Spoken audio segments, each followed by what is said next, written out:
does this? You're taking a litmus to check if it's customary.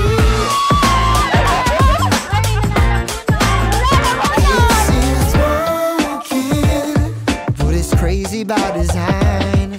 You were open, so come take a seat inside. So welcome to the family business. You're already in this, so go make yourself at home.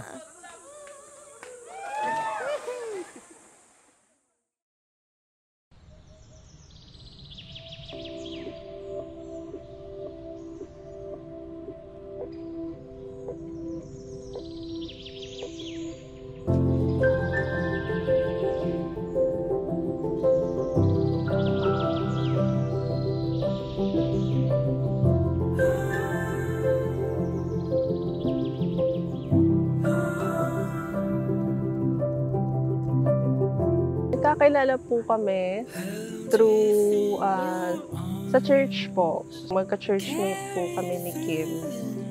Sa mga gatherings po sa church kami una nagkakilala.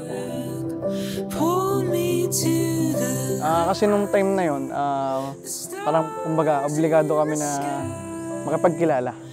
Parang nakamayan ko siya, ganun. Nung una, napansin ko siya pero hindi parang wala pang spark.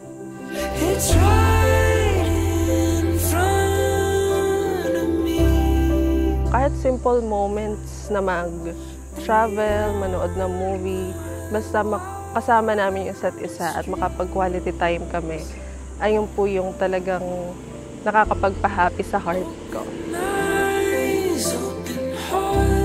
So parang halos naman lahat pagkakasama ko siya, special. I ask the Lord if talagang siya na. Given na naman po na talagang through our 10 years of relationship, na naging mabuti po siya mapagmahal na boyfriend and fiancé. Actually, nung una pa lang, alam ko nang siya na talaga. Kaya kami tumagal ng ganito. And kaya kami nauwi sa ganito. Alam ko nang siya talaga, nung una pa lang. Date to marry kasi ako nung una.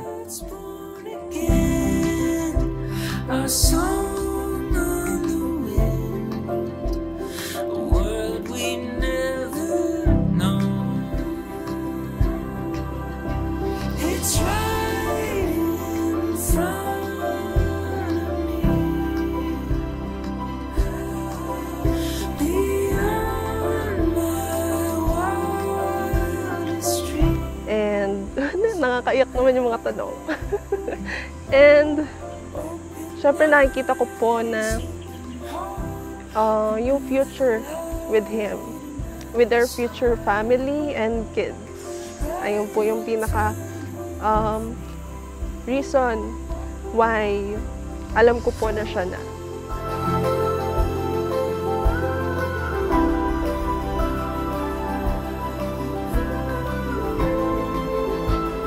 Maraming salamat po, Panginoon, sa iyo. At sa araw po ito, ang dalawa po naming kapatid na ito na minamahal mong lubos ay nagpasyang tanggapin ang kaloob mong pag-aasawa. Hinihiling po namin sa iyo na pagpalain mo po sila. Tulungan mo po silang maingatan ang kanilang mga pangako sa isa't isa. Gabayan mo po sila sa kanilang araw-araw na pamumuhay upang hindi sila magkamali sa landas na kanilang tatahakin.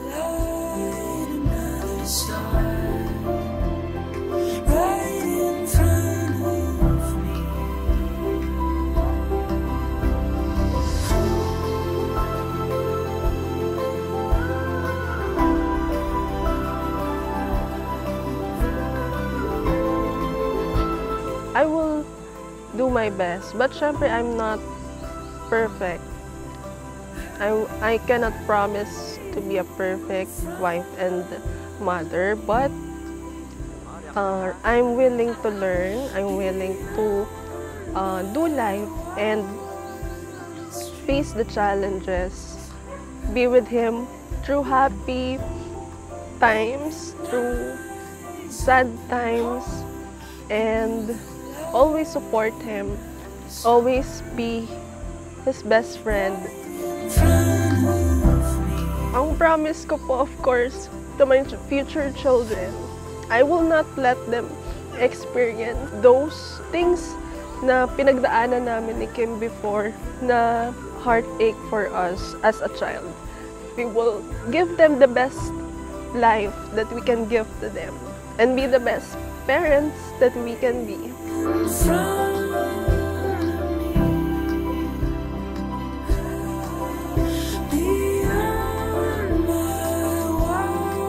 Hayaan mo pong ang pamilyang kanilang bubuuin ay maging isang huwarang pamilya na ikaw lamang ang Panginoon at sa iyo lamang lubos na umaasa.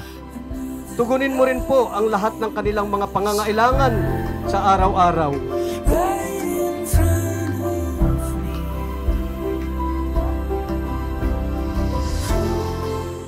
Sa misis ko, kung gaano ko siya kamahal nung una, ganun ko pa rin siya kamahal ngayon at lagi ako nakasuporta sa kanya. Alam naman niya yun pamula umpisa. Sa future kids ko, syempre, lalo ko pang gagalingan para mabigyan kayo ng magandang buhay.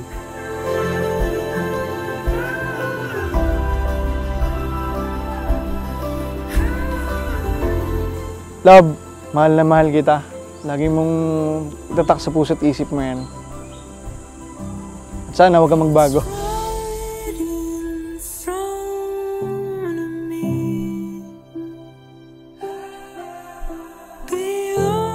Love, so I love you so much and I can't wait to spend forever with you. Open heart, another light, another star, right in front.